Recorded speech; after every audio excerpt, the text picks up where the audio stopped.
Listen carefully, man. Desire isn't built by chasing her, complimenting her non-stop, or flooding her with attention.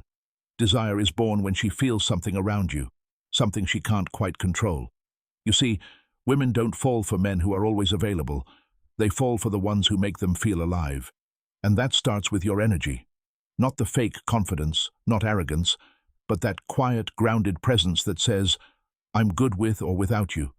When a man carries himself like that, he instantly stands out.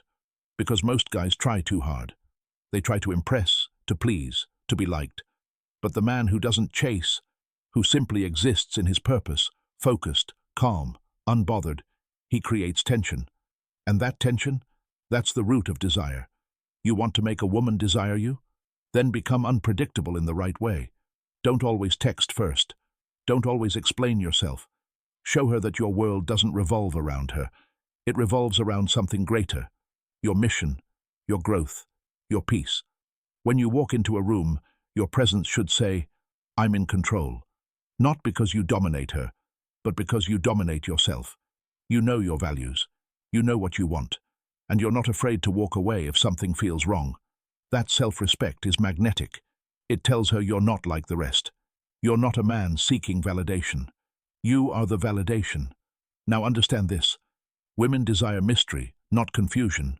So keep a part of yourself private. Let her wonder what's going on in your mind. Don't give her everything at once. Give her something to uncover. That's what keeps her hooked.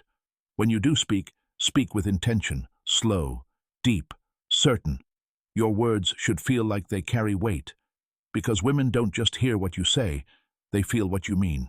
And most importantly, stop trying to make her like you. Start making her feel you. The way you look at her. The way you pause before you speak. The calm confidence that says, I want you, but I don't need you. Desire isn't logical. It's emotional. It's the tension between your presence and her curiosity. It's the way you hold your boundaries while still making her feel seen. So, focus less on winning her and more on mastering yourself. Because when a man owns his emotions, his time, and his energy, every woman around him feels it. She starts thinking about him when he's not there. She starts wondering what it would feel like to have him. That's when desire takes root, not from chasing, but from becoming the kind of man who doesn't have to.